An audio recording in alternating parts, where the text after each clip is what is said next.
Ladies and gentlemen, dear participants, welcome. Thank you for joining us. Good morning, good afternoon, and good evening, wherever you are. Welcome to the launch of the first Youth for Biosecurity Fellowship. And again, thank you for joining. I can see that more and more are joining right now, but we will start anyway. Today's event takes place in the framework of a week-long celebration for the first International Day for Disarmament and Non-Proliferation Awareness. This International Day, which is observed on 5 March, tomorrow, seeks to promote better awareness and understanding of disarmament issues among the public and in particular among young people. So there is no better opportunity to launch our Youth for Biosecurity Fellowship, which pursues the exact same goal. Now, the call for application for the fellowship was launched 2 days ago on the 1st of March. And today's event aims at providing more information about what it is, what's in it for the fellows, the benefits, the commitments, the experience, and also go into the nitty-gritty of how to apply and who can apply. To do that, we have divided our event today in 3 parts. First, we'll talk about the overarching vision behind the fellowship, and we will hear from Mrs. Melanie Regimbal, Chief of Service of the UN Office for Disarmament Affairs here in Geneva, and from Mrs. Grisel Rodriguez, Consular in the Permanent Mission of Panama to the UN in Geneva, and who has been leading efforts for an inclusive BWC. Second, we will explain to you what is the Youth for Biosecurity initiative that fellows will join, and also provide more details on the fellowship itself. For that, you'll have to indulge me, and we will also welcome Mr. Daniel Fix, Chief of the Biological Weapons Convention Implementation Support Unit. And third, we'll hear testimonies from Mrs. Mayra Ameneiros, 2021 Youth for Biosecurity alumni, from Mrs. Shrestha Ras, 2022 Youth for Biosecurity alumni, and from Mrs. Liseka Tendwa, an expert who has been supporting the initiative since the start and based in South Africa. And they will share with us their experience and tell you why you should apply. And finally, before we conclude, we'll have a moment to take some questions. So please do not hesitate to start or to drop your questions in the Q&A function at the bottom of your screen. You also have the chat that you can use. You can do so throughout the event, and we will take the questions at the end. Now, with no further ado, it's my pleasure to pass the floor to our first speaker. Melanie, over to you. Merci beaucoup, Rémi. Good morning, good afternoon, good evening to all the participants. It's lovely to see so many people online, and I'm delighted that there is already such a vast interest in this new Biosecurity Fellowship. As Rémi has pointed out, this launch, which starts today, also coincides with the first edition of the International Day for Disarmament and Non-Proliferation Awareness. I think both initiatives reassert and reconfirm the UN's commitment to youth awareness and to creating a new pool, a new generation of disarmament experts around the world. For us, this is absolutely vital, is to reinvigorate, revitalize the disarmament community. And you, as the youth and the next generation, are the absolute key stakeholders in this engagement. And we firmly believe that it is your generation that will help us find sustainable solutions and changes to these issues. It's no secret that multilateral disarmament is a complicated issue and context, and even more so in these last few months and years, where the geopolitical tensions are reaching historic levels, where technology continues to advance rapidly, creating new risks for disarmament and non-proliferation. This technology and these risks are advancing at a speed that the policymakers in the multilateral system cannot catch up with. And so we really need to find new solutions, new way of looking at things, and new and more hands on deck to help us to reaffirm the role of multilateralism, but also to create a new ambiance, a new generation that will come in and foster dialogue and really push forward the reforms that we need to go forth. The Biological Weapons Convention is not immune to these global tensions and to the rapid technology and the scientific development and all of the other risks that this global community is experiencing right now. We saw firsthand over the last 2 or 3 years how a biological incident can really spread quickly and take over our lives, affecting our economic and social prosperity across the world, that disease and biological incidents, even when natural, really knows no borders and affects every single one of us, and all of the states are really fall prey to it. So imagine if instead of having a natural event as we had with the COVID, this was done by a deliberate incident, a deliberate manufactured biological incident, which is engineered to cause 10 times more pain, to spread faster and invade every aspect of our lives. The consequences would be dire. And so it's extremely important, more than ever, that we be prepared, that we be ready, that we have the tools at our disposal to reinforce those that are already in place, also to address these challenges. And for that, we need to have young scientists, young policymakers, generations, both experienced and new, who can help us find solutions to these issues and try to contain the negative impact that such a deliberate issue could happen. This fellowship is in great part created with this in mind. It is created to endorse, but also to pique the interest of a new generation of disarmament experts who will want to come and work with the more vintage generations such as ours to help and assist in these critical steps. And so how do we go about this? How can we really mobilize youth for biosecurity?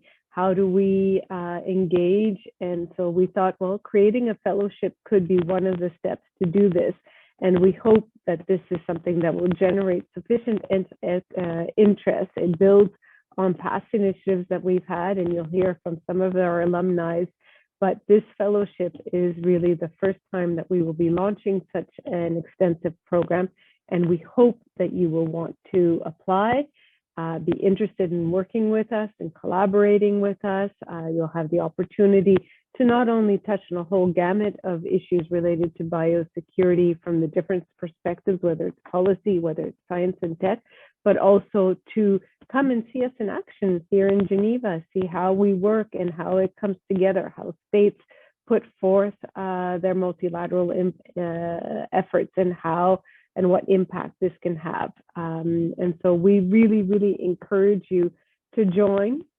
We view this investment as both an investment in the future, but also as an investment in prevention, so that we can work together to try to prevent future pandemics and scientific advances, to produce generational impacts, and to put forth more bold and daring solutions. We know that as the younger generation, you have a tendency to be much more savvy and fluent in high tech, and we want to take advantage of that and see how you can come up with ambitious solutions for us to follow, and that can fit in perfectly well into the recommendations and strengthen ultimately the Biological Weapons Convention.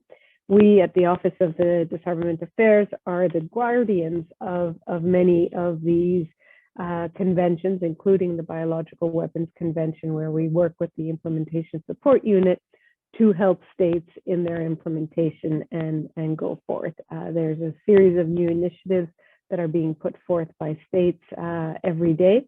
And we need the support and the interest of your generation to come and help us, guide us, to learn together, and to really mutually benefit from our experience. So I highly encourage you to apply. I hope that the experiences and the information that my colleagues will share with you will pique your interest, allow you to fall in love with disarmament and non-proliferation, and come and see how things are managed and run from the UN perspective, but also most importantly, bringing your own expertise, interest, passion, and ideas to see how we together can go forth in this.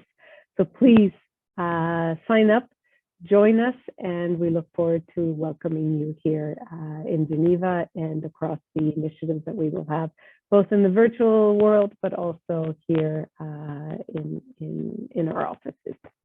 Merci, Rémi. Merci, Melanie. Thank you very much. And I hope everyone will take your word and apply. This is the objective of today's event, but thank you for your inspiring remarks. It's now my pleasure to pass the floor to Grisel Rodriguez, who has been championing youth involvement and overall an inclusive biological weapons convention over the past years. Grisel, thanks for being with us, and the floor is yours. Muchas gracias, Remy, and distinguished colleagues and participants. First of all, I would like to thank the UNODA for organizing this launch event, especially now that we are approaching the first ever International Day for Disarmament and Non-Proliferation Awareness, and for giving me the honor and privilege to be part of this esteemed panel. Why youth empowerment and participation in Biological Weapons Convention matters? This is a key question, and the answer is very simple. The world today is home to the largest generation of youth in history. The global population of young people between the ages of 10 and 24 numbers 1.8 billion, a quarter of world's population, 90% of whom reside in developing countries. Yet many young people in all regions, in particular from the global south, face barriers and challenges because of their age and thus limiting their opportunities and potential. This is particularly acute for those belonging to groups in vulnerable and marginalized situations, who have historically suffered multiple and intersecting forms of discriminations on the basis of gender, age, race, ethnicity, origin, religion, disability, and other characteristics. Armed conflicts disproportionately affect young people, particularly young women, and perpetuate existing forms of violence against them. In a scenario of biological warfare, besides the loss of life, physical and psychological harm, young people are likely to suffer its severe and long-lasting social, cultural, economic, and political impacts. The COVID-19 pandemic already provides a window into the systematic, deep, and disproportionate effects of biological events on youth well-being and mental health, especially for young women and in lower-income countries. By virtue of the UN Charter, member states are determined to save succeeding generations from the scourge of war. The inclusion of young people in policy-making on peace, disarmament, and non-proliferation is a step forward towards this goal. The important role of youth in the maintenance and promotion of international peace and security have been reaffirmed by the UN Security Council Resolution 2250 of 2015 on youth, peace, and security, UN General Assembly Resolution 74/64 entitled Youth, Disarmament, and Non-Proliferation, and their subsequent resolutions. The Secretary General of the United Nations underscores in his Agenda for Disarmament that young people are the ultimate force for change at the local, national, and international levels to make the world safer and more secure for all. In addition, in Our Common Agenda, it includes recommendations for meaningful, diverse, and effective youth involvement in the United Nations deliberative and decision-making processes. In other words, youth are not just the future, but also the present. The Biological Weapons Convention constitutes a strong global norm against the threats to global biosecurity arising from the deliberate release of biological agents and toxins. The goal of a world free of biological weapons cannot be achieved without the active and transformative engagement of young women and men in multilateral processes taking place in this normative framework. Youth perspective in global biosecurity are critical, forward-looking, and grounded in their particular needs, expertise, and experiences. And these perspectives are needed to foster innovative solutions and sustain long-term engagement. Engaging and training early career professionals in global biosecurity now will allow BWC policymakers to access their expertise tomorrow. Graduate students and early career professionals also make up for a large part of biosecurity professionals on the ground level, including in laboratories or within frontline healthcare workforce. Their practical experience is needed to understand how policy can match challenges in the field. Over the past years, many states, parties, and other stakeholders have recognized the need to promote the participation of young people more systematically in the deliberations held under the BWC, as well as the value of capacity building programs in biosafety and biosecurity, and platforms involving young scientists, including UNODA's Youth for Disarmament and Youth for Biosecurity initiative. Moreover, youth-led structures and initiatives have proven to be an important source of leadership and agency for young people. For example, during the last BWC intersessional program, many youth-led groups have joined forces as a coordinated network to foster collaboration and capacity building for young people and to promote activities in the margins of the BWC official meetings with one common message. The next generation of professionals in the field of life sciences and in other fields of science relevant to the BWC needs to be engaged in multilateral discussions related to emerging biosafety and biosecurity threats and responses. It is in this spirit that during the BWC 9th Review Conference, Panama and Kenya presented a working paper entitled Engaging the Next Generation in Global Biosecurity, Proposals for Strengthening Youth Participation in the Biological Weapons Convention, which sought to raise awareness of the positive contribution of young people in developing new ideas to reduce threats from biological weapons through the Youth Declaration for Biosecurity, and suggested tangible actions that the states parties could agree on at the 9th Review Conference to further promote meaningful participation by young people in global biosecurity. People are differently involved in and impacted by weapons based on their gender and other factors. While biological weapons are by nature indiscriminate, their effects can be felt differently by women, men, girls, and boys as a result of biological differences, as well as socially constructed gender norms and inequality. We have witnessed the chronic and systemic nature of gender inequality that has characterized the BWC, as well as the lack of diversity, in spite of the long history of women's advocacy for the total disarmament of biological weapons. As a consequence, knowledge and experiences of a large segment of the population are not receiving the attention it deserved. Moreover, women often face barriers in entering and progressing in the fields of life sciences, biosecurity, biosafety, science diplomacy, and in other fields relevant to the BWC right from their school years.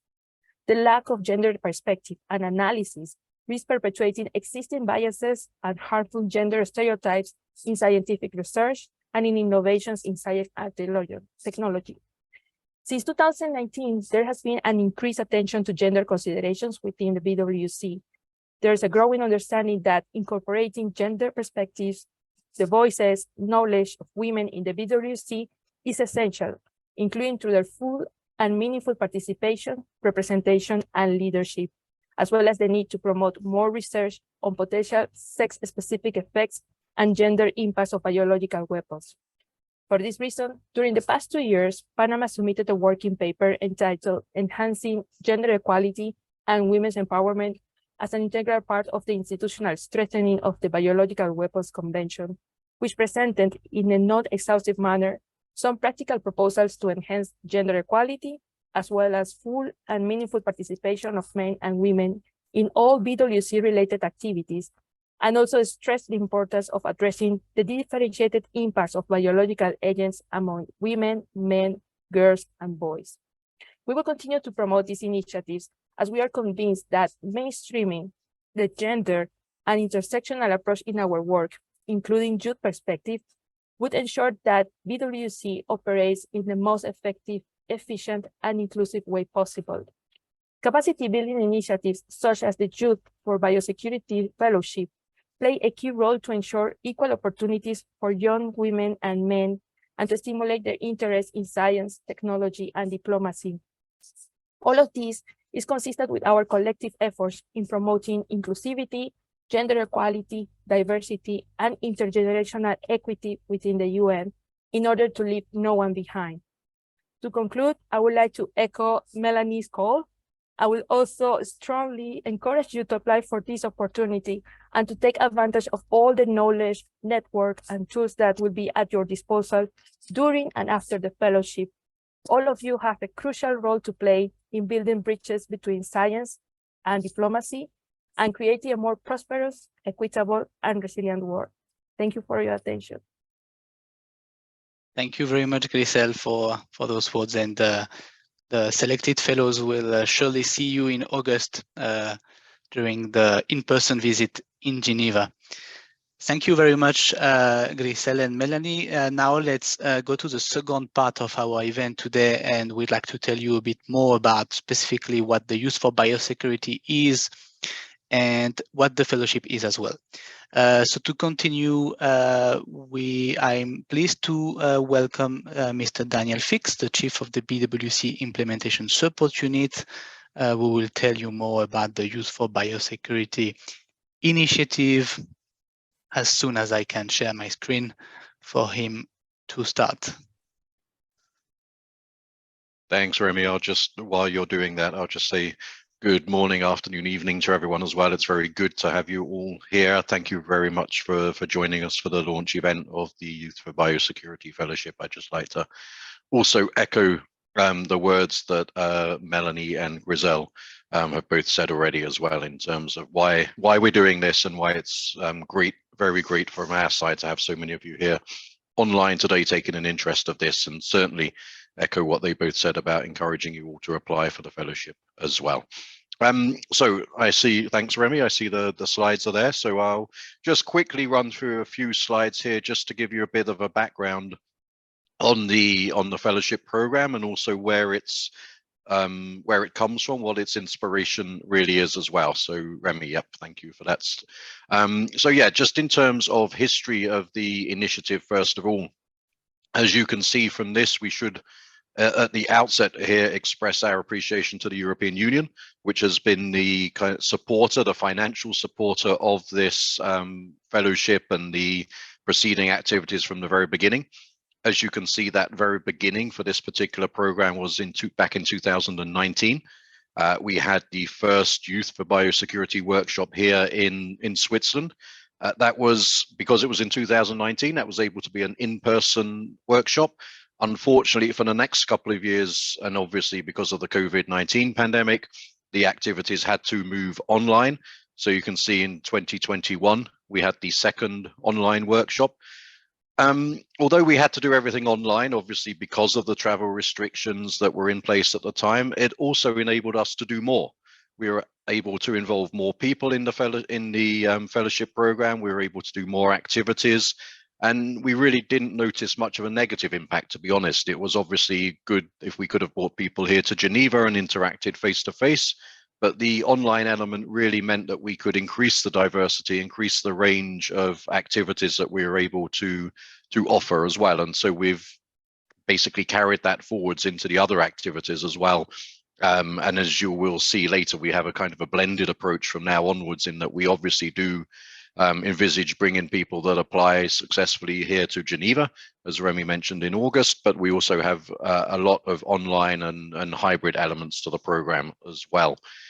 You can also see here from the slide that we have in the youth declaration. So we have, as well as the workshops and the events taking place, we had actual concrete activities as well. So the youth declaration taking place in 2021, the third of the online workshops in 2022.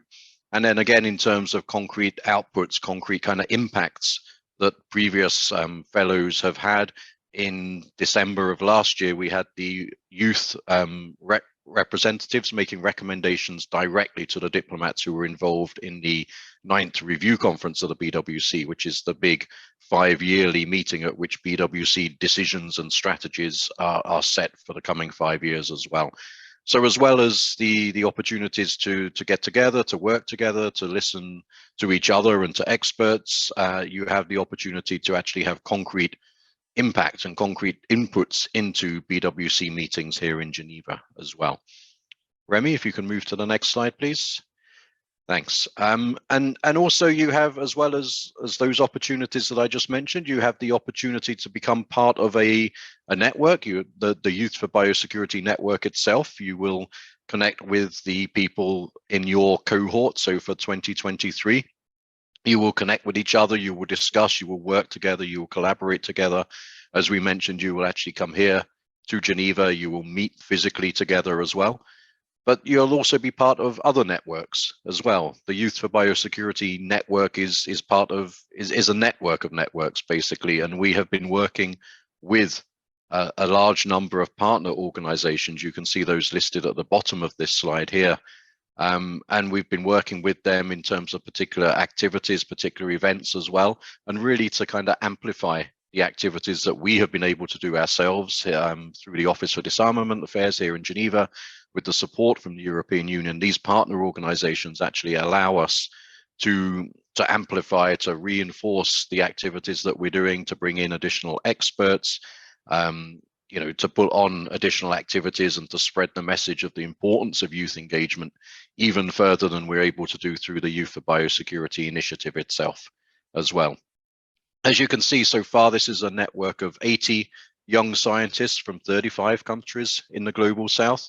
And obviously that's a growing network. Every year, every time we organize a workshop, the fellowship now, we grow that network, we increase the number of people that are involved in that network, and we're also always looking for partner organizations. We're often linking up with other disarmament and youth related activities that are run by our office, but also by other organizations around the world as well. As we just heard from Grizel, the issue, the topic of youth engagement in disarmament and non-proliferation is becoming much more central to the work, not just of the United Nations, but also of other organizations as well. Remy, if you can move on to the next one, please. Thank you. So yeah, just wanted to say something here really about the vision for the initiative as well. The overall objective of the initiative, you can see here, is basically, it is what we're doing here in Geneva. What we do as the Office for Disarmament Affairs and the Implementation Support Unit is that we're working to strengthen the global norm against biological weapons. But particularly with the Youth for Biosecurity initiative, what we want to do is to bring young voices, to include young voices in the discussions that are taking place here in Geneva, really in the framework of the Biological Weapons Convention.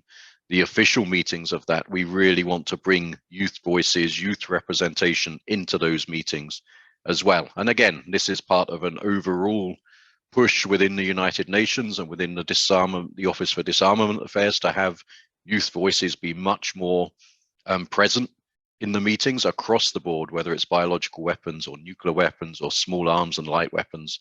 We want youth voices to be much more represented. And for us, this is how we do it, through this Youth for Biosecurity Fellowship that we're moving on to this year as well.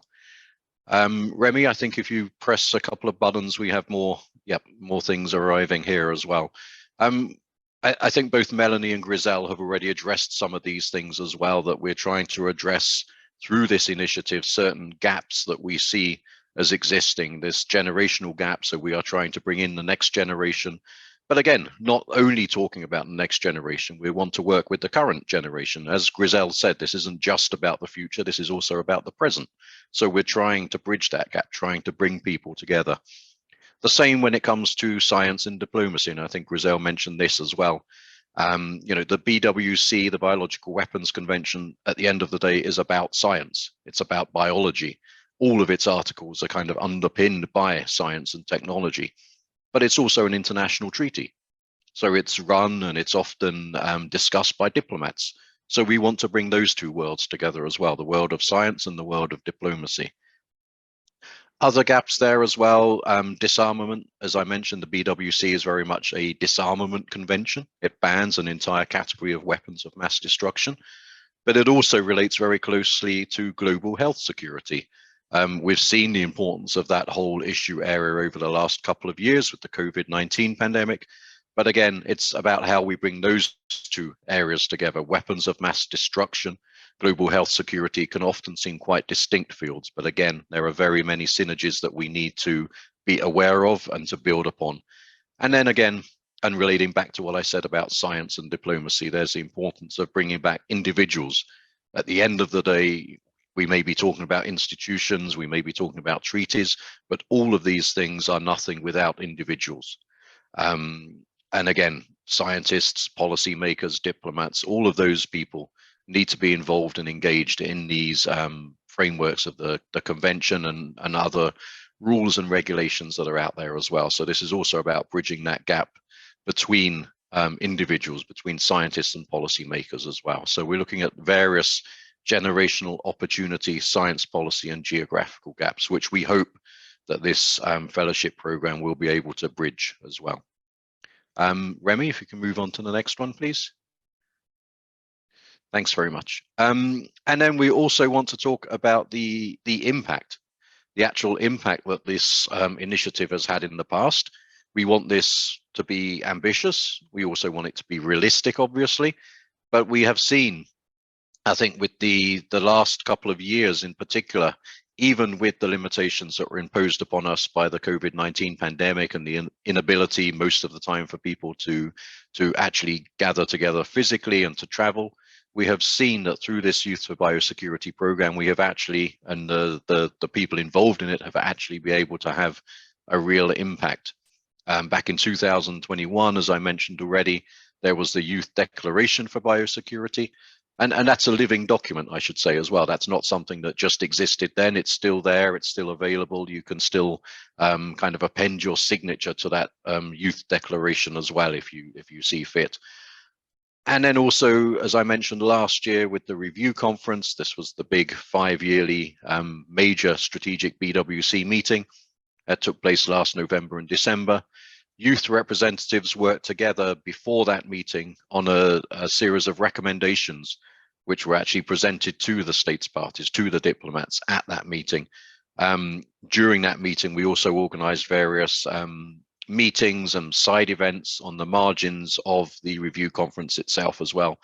There were a large number, a much larger number of youth representatives at that review conference than there ever have been at previous BWC meetings, which is again, shows the impact of this Youth for Biosecurity initiative, and also, reflects the efforts that we, as an office, had been making to increase the involvement of youth representatives as well in the meeting. And they had a meeting with the president of the review conference. They had various other meetings, and as I said, organized side events during the review conference as well. And then really just to mention at the very end here that the next opportunity for youth representatives to make their voices heard in the BWC is not far away. Basically, we have now a new working group, which is going to be meeting every year, which is really going to be kind of looking at concrete and practical ways to improve the implementation of the Biological Weapons Convention. And the first substantive meeting of that working group is going to be taking place in August this year. And as Remy has already mentioned as well, that's when we intend to bring the successful fellows here to Geneva to actually interact with that meeting, to interact with the scientists and the diplomats who will be attending that meeting as well.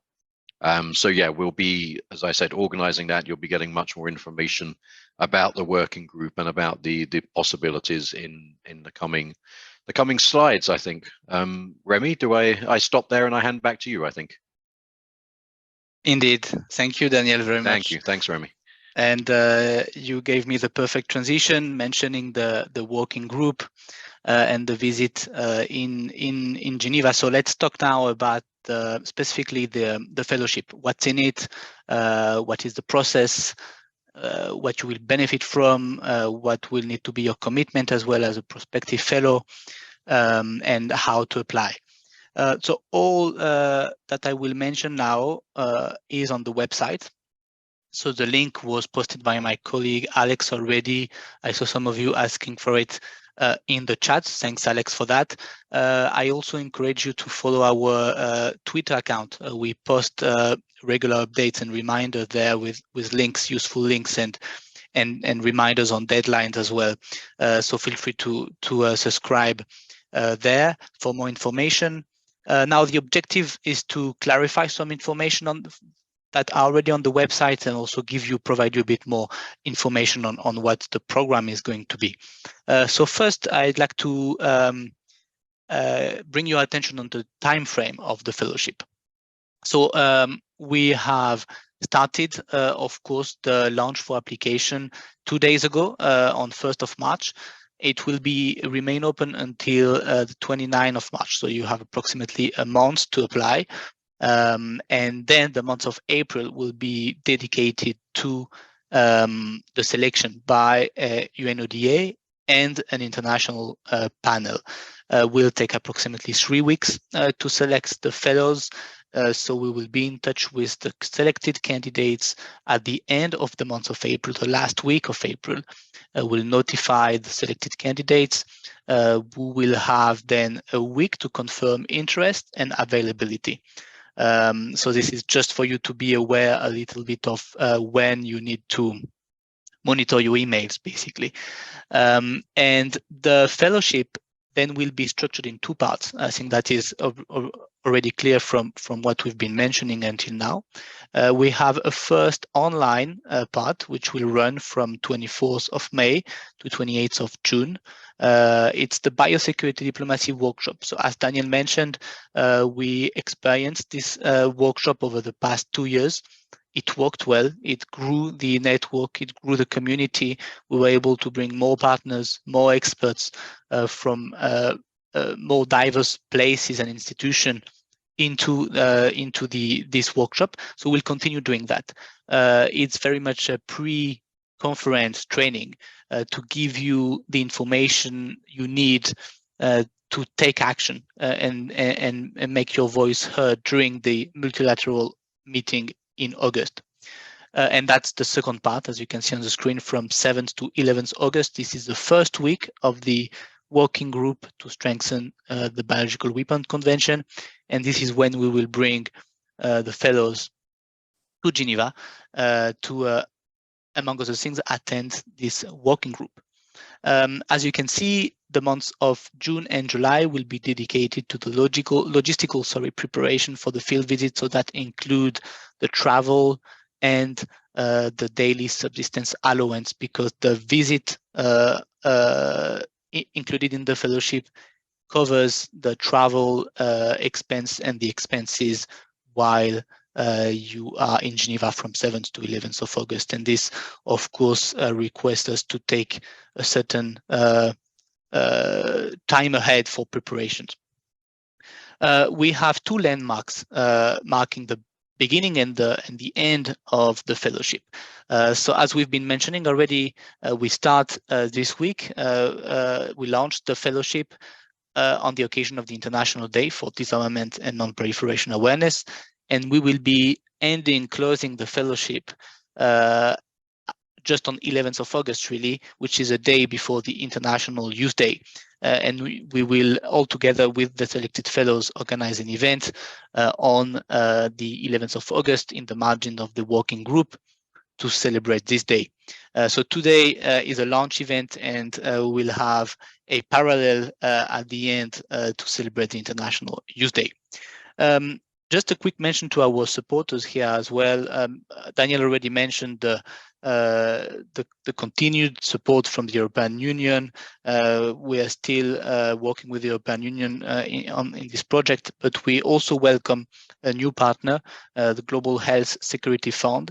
It's a Geneva-based non-for-profit association which supports investment in innovative global health solution, and we're very happy to be working with Global Health Security Fund this year, as they will bring a lot of experience and different experience also to this program.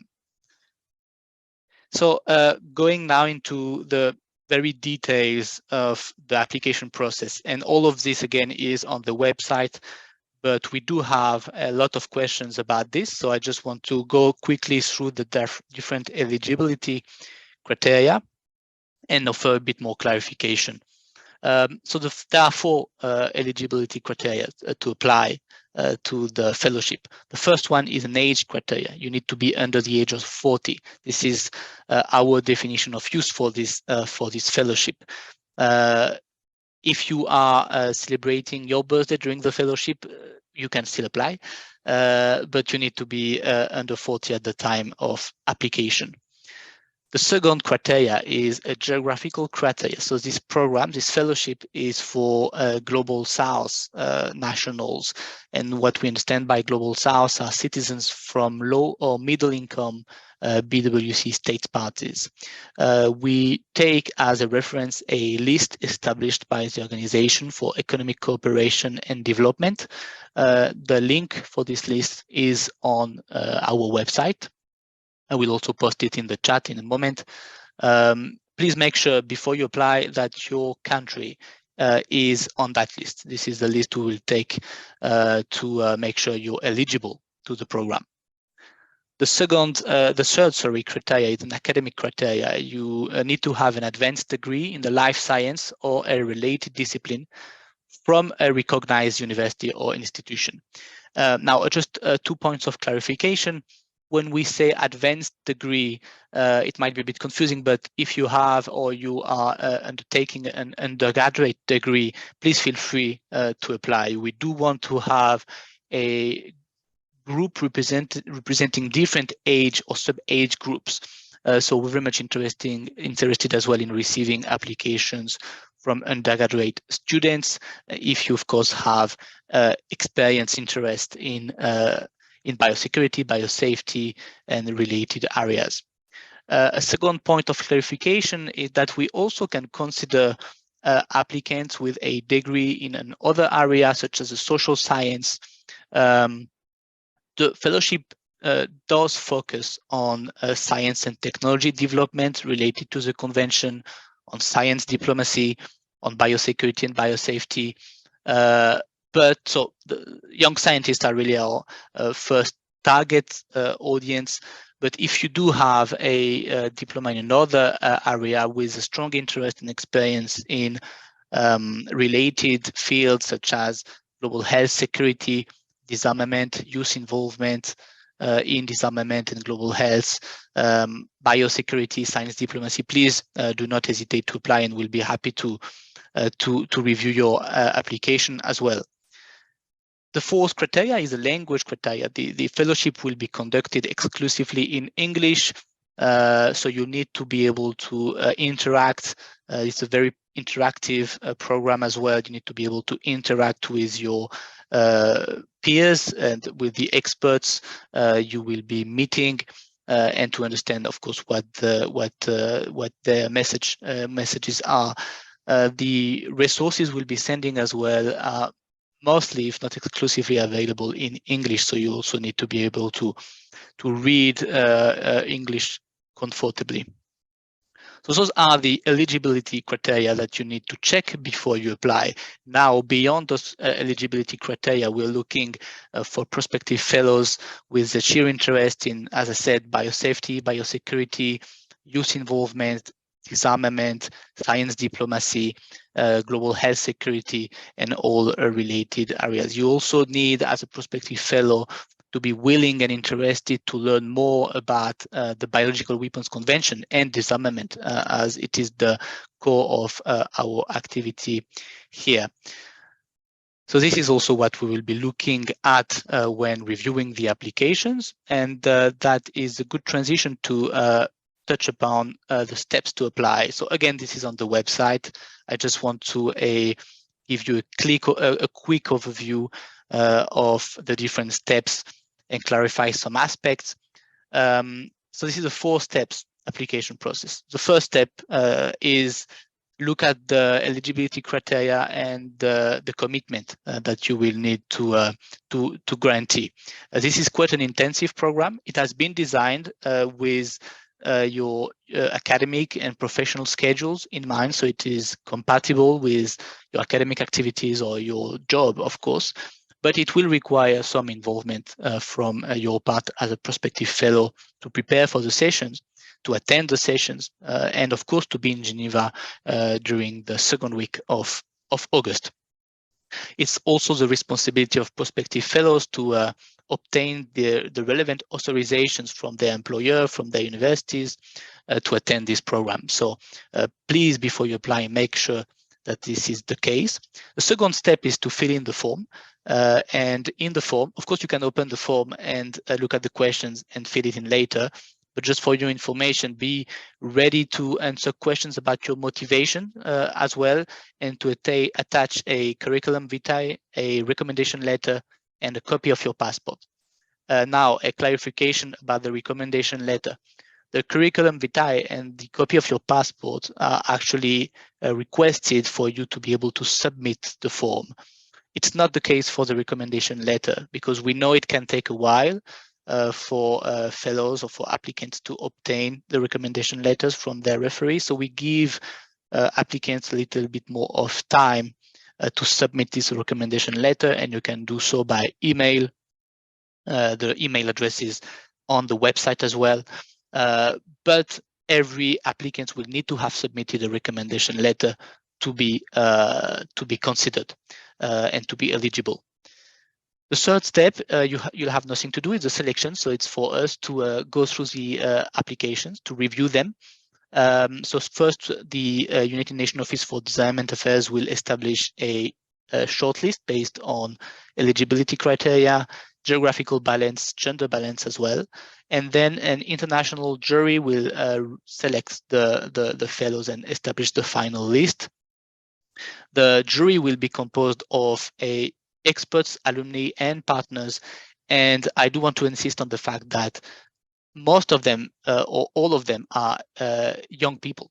So we do want to have a network and a community that is youth-driven and youth-led. So the jury is composed of youth stakeholders, if you want.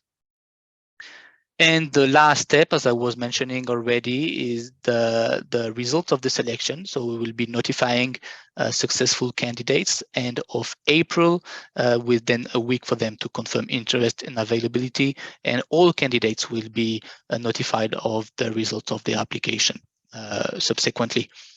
Bear in mind that the application deadline is Wednesday, 29th of March, and after this date, there will not be any possibility for you to apply. So this is a strict deadline, if I may say. Now, I just want to give you an overview of what the two aspects of the fellowship are. So let's start with the online biosecurity diplomacy workshop. And we'll also hear more from our alumni and experts after my presentation. But this is a program. It's online. You'll only need a good internet connection during the sessions. It will run from 24th of May to 28th of June. And the frequency of sessions will be one session per week, except for 1 week. And the session will last between 2 and 3 hours, but it won't exceed that. We'll try to start at a convenient time for all time zones. So that is 2 p.m. in Geneva time. That's to be confirmed, of course, but this is more or less the time that we will run the session for everyone around the world to be able to join at a respectable, reasonable hour. We are also planning to run the session on Wednesdays. Of course, this can change, but this gives you an idea of, in terms of, again, commitment. We'll have 7 sessions. Each of the sessions will focus on a specific topic. So to run you through the topics, we'll start with introduction to the BWC, what it is, what it does, the main dispositions of the convention. Then we'll talk about the youth involvement in BWC and the women participation as well. We'll also cover all the key science and technology issues related to the convention. So those are dual use, science and technology developments and their review, science diplomacy, and we'll touch upon the topics that the working group will be examining in August. So verification under the Biological Weapons Convention, national implementation, in particular in the Global South, and then we will rely on your experience as well, and other topics related to the convention. But those are the main ones that you will be hearing about. And of course, we will have a networking session, giving you opportunities to network with your peers, with experts, and also to, if you wish so, take the opportunity to receive mentorship from our network. The approach we will use for the sessions, the online session, is a flipped classroom approach. So what do we mean by that?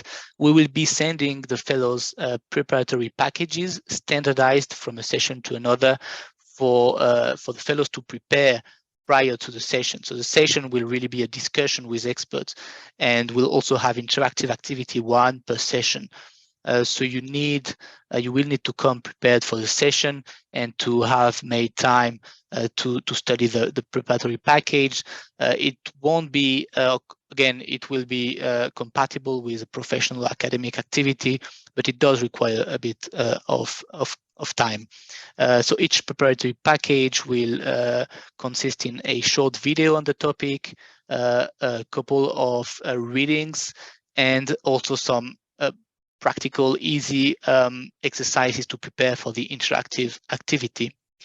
Lastly, what I want to mention is that we will launch at the beginning of the fellowship a poster competition that will culminate during the in-person visit in Geneva. So there will be a poster exhibition that the fellows will prepare and run in the margins of the working group of the official meeting. And this is a friendly competition. I can't tell you what the prize will be, but we are working on it. So that's about the online biosecurity diplomacy workshop. Going now to the in-person field visit to Geneva. So you've heard already that it's going to be in the margins of the official BWC meeting of the working group on strengthening the convention. It will be during the first week of this working group. And we're still, of course, working on the agenda with partners, but to give you an idea of what it will include, of course, you'll have the opportunity to attend the official working group sessions, which in itself is an experience. You'll see how, and Melanie mentioned that earlier, how we are working, how diplomats are working, how they interact in the meeting room, what are the methods, the skills, the tone, and that's something you will experience firsthand in Geneva. But the program will also take you beyond the Palais des Nations that you can see on the picture here. Will take you to interact with Geneva-based experts representing the health security ecosystem in Geneva. You'll also receive training on to boost your leadership and design thinking skills. And this is very much coming from our partner, the Global Health Security Fund, that has extended experience in leading such type of training. So you'll also benefit from that. Overall, you'll be engaging with BWC policymakers, diplomats, experts in Geneva, who are all coming for the first week of the working group. And of course, you'll have an active role as well in terms of organizing side events, presenting in side events, and presenting the poster exhibition. So this is, you will be, if I may say, responsibilized as well, given the opportunity to make your voice heard during the meeting through events that will be your own. So I think that covers what the fellowship will include. If you have any question, of course, drop us a line. You have my email address here, and you have 1 month to apply. So we look forward to receiving your application. And well, I hope this convinced you to apply, but if it didn't, I'm sure that our next speakers will convince you. So I'm very pleased to welcome Liseka, Shrestha, and Mayra, who have been participating as alumni or experts in the workshop, and that will share their experience with us. So I would suggest maybe we start with you, Liseka, then go to Shrestha, and then to My Life. That's okay. Thanks again, all three of you, for being with us, for sharing your experience, for supporting the network continuously. And Liseka, over to you. Thank you, Remy. Good day to everyone. I think you need no more convincing that this is a great opportunity. And I think I'll just highlight three things as an expert participating in this program since its inception. The first is that when we talk about bridging the gap between science and diplomacy, really we're distilling the meaning and function of science to diplomacy and vice versa, of diplomacy to science. It's really understanding the similarities, the differences, the opportunities, the nuances, and almost cross-pollinating between the two disciplines, because this field in its nature is a combination of the two disciplines. And I think, secondly, it is important to note and to mention, as has been mentioned before, that this is actually the first of its kind of a workshop or fellowship now, where there's a particular focus on youth, but not every youth, but like specifically in the Global South. And I think this is really, really, really important, because it is looking at opportunities to make sure that everyone is brought to the table in order to, one, be developed, but also to have everyone participate in contributing to decisions in disarmament and biosecurity. And I think it's important to also mention that this program has always sought to find the balance between expertise as well as gender. So there's always a balance in expertise and gender, in as much as age is an important term. I think just to highlight some of the topics that Remy has spoken about, one of the major topics that has been covered throughout the program is the strengths and the visual challenges of the BWC. And I think it's important to constantly have a fresh set of eyes looking at the BWC convention, just to get a sense of what science implement the convention in a stronger way through national implementation, but also potentially looking at ways to strengthen at the role of young scientists in terms of diplomacy and disarmament. And we also cover topics like responsible science, the roles and responsibilities in particular have to play.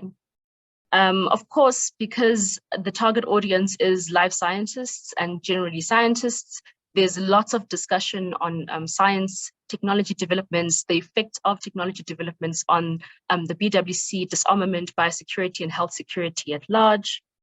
But I think one of the really and tremendously important aspects is that of capacity building. As you can tell from the program, the way it's structured is not only intended for us to come together and cross-pollinate, but also to make sure that we leave having grown in this environment. And so we have topics that speak to capacity development, but also to mentorship and peer-to-peer engagement.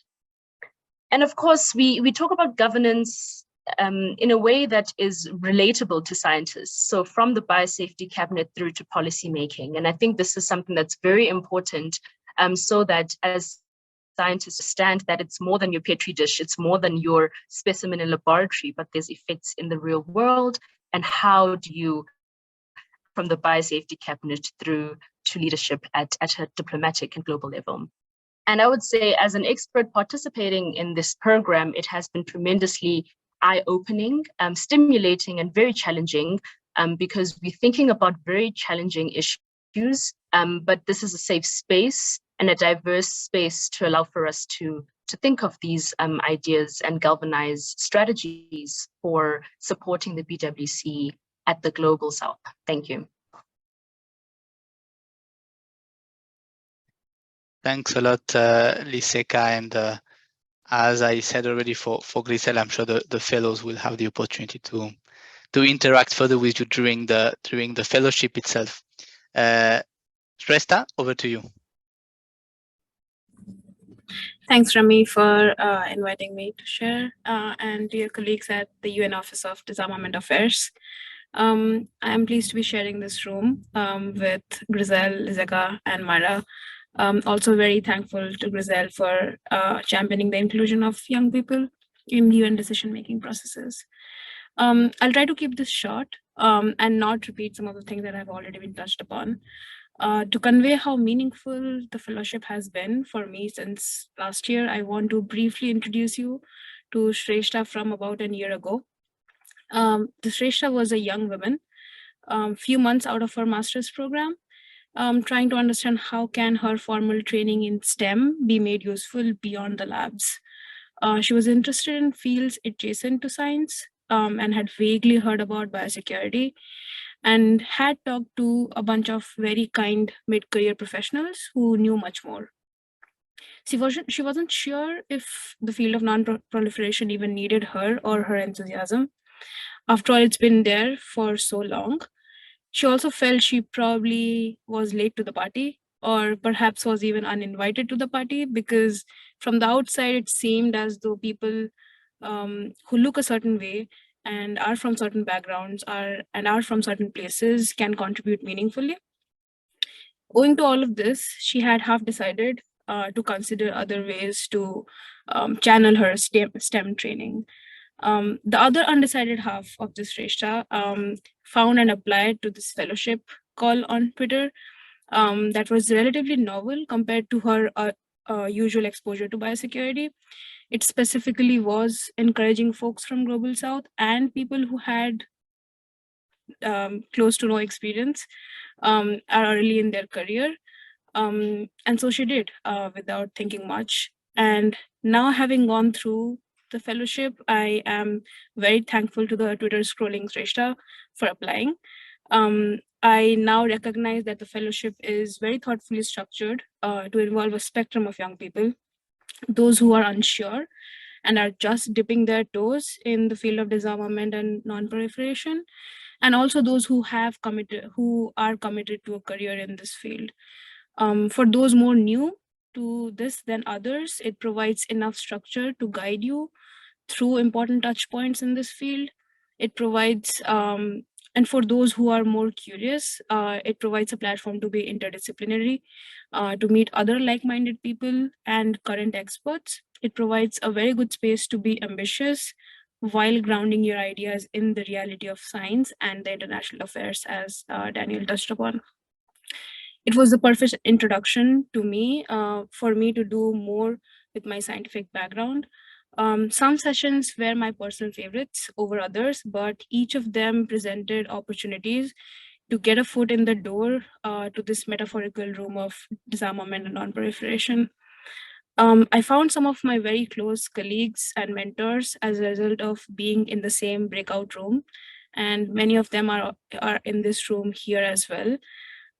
So if you're undecided about what would the fellowship mean for you and for your career, I invite you to give yourself a chance to test your fit, an opportunity to bring your ideas to a disarmament and non-proliferation, and a chance to be part of a community that supports you, is excited to work with you, and believes in your expertise and unique take, because that is what it did for me.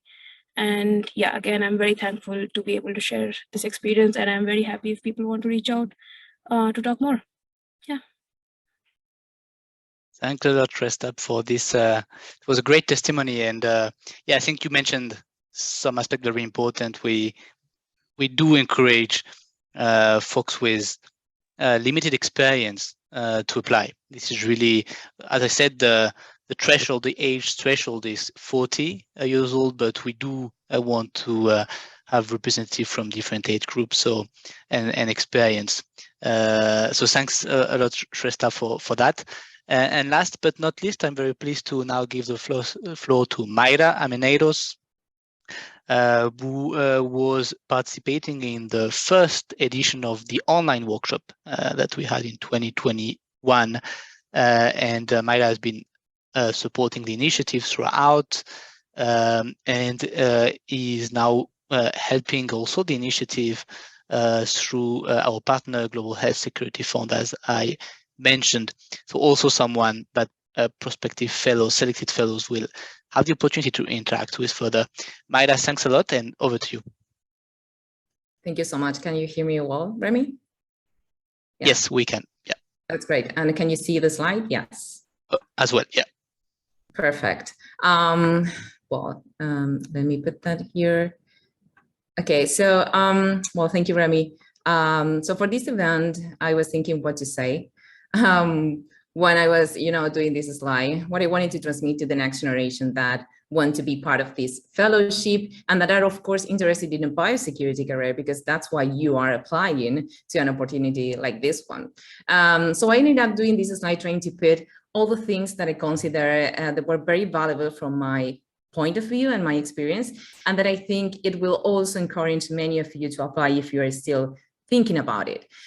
So the first thing I want to highlight is the technical knowledge that you will gain after the fellowship. So you will have a deep understanding of what the BWC is, what are the articles of the convention, what mechanisms a state party can use if there's a supposed allegation, for example, for the use of biological weapon. What is dual use? This concept that would be very different regards, for example, the expert control community. But for us scientists, dual use research basically describes research that is intended to provide, to provide clear benefit, but which could easily be misapplied to do harm. So thinking more about that, how you can apply the knowledge you will gain in your daily work, in order to, for example, avoid dual use. What's the difference between DURC, between dual use research of concern, and so on? So what's disarmament? What's the difference between non-proliferation, definitions of what is a biological or a toxic weapon, learning more about emerging bio threats. The biosecurity landscape is continuously evolving due to new emerging technologies that, of course, allow us to do more things as synthetic biology, as genetic engineer, as artificial intelligence. So how all of these technologies can also affect the development of a new biological weapon. So then on the other hand, you will see something that will also be very encouraging for you, that is be part of this amazing biosecurity expert community, the useful biosec community. And this is very important as we are indeed a very, very small community, and having the possibility to connect with other biosecurity experts around the world is something that will not keep happening to you so frequently. So having the space to connect, it's something that is really unique. And I'm talking about also other opportunities. So that's the other aspect that I also wanted to highlight about, the whole experience. After completion of this biosecurity and diplomacy workshop, some of us decided that we wanted to do something that was concrete and to produce a document with recommendations supported by use. And that's why we decided to brought this use declaration for biosecurity. That is something we decided to do, but at the same time, it was supported by UNOVA to publish this in the United Nations website. So and also, the support of the diplomats that we had and the state parties, as is, for example, the case of Panama, and the amazing work that Grisel has been doing to promote all of these efforts. So as Daniel also mentioned, you can search for this declaration and you can download the document if you want to read it. For this declaration, we reached out to a lot of people. We had endorsements from different institutions, individuals. So we presented something concrete that state parties and diplomats could use. And finally, well, this year, another thing that I'm seeing is that it's a completely different format. It's going to be a fellowship. So it's different from what the experience that we have in 2018, 2021, and the 2022 cohort, that we were all having these virtual format workshops. So it's, as it was explained, this fellowship will be longer. We have an in-person compound and the possibility to engage with diplomats while being in Geneva. So I think that's something that is very important and unique, and experience that probably will not repeat in your life. Is something very, normal that you're going to be going to the United Nations. So I also think it's an amazing opportunity to engage with your group, with your cohort, and just to meet peers that are interested in biosecurity as well. So for all of these, I would really encourage you to apply. I really think it will make an impact in your career. So I hope I really convinced you all to apply. And if you are having any doubts and I hope you today it's kind of clear and you really decide to apply after these webinars. So I'm looking forward to meet all the next cohorts and all the next fellowships and fellows, and yeah, thank you all. Thanks a lot, Mayra, and I'm sure all three of you have convinced the audience today, prospective fellows, to apply. Thank you very much to all our speakers. We are slightly behind schedule, but I do want to take a bit of time to reply to some questions that were posted on the Q&A function. I do trust that the question posted on the chat were answered already. I have a couple of 4 questions in the chat. Let me just go through them quickly. So the first question is to share it's a request rather to share the link of the website. I think it was posted on the chat. I also encourage you to check our Twitter account and you can find it. Most of the time there is very limited information on the website. This is also part of the question. So we have tried to make this different this year. So you do have quite a lot of information on the website regarding the eligibility criteria and what we can say of the program so far. I have shared more information with you in this event on the program than there is on the website, because of course we're still putting the things together with experts on different topics. So you will know more in the course of this months, and of course the selected fellows will have the full program available. But there is a lot of information on the website, so please take a look. And if you have further questions, I posted my email on the chat, and you have also on the website my email address, and I'm happy to answer any further questions. The second question is, how many applicants do you roughly expect to apply?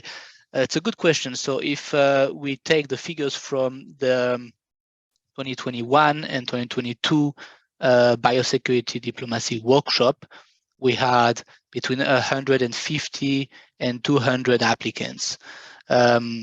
That was for the online workshop.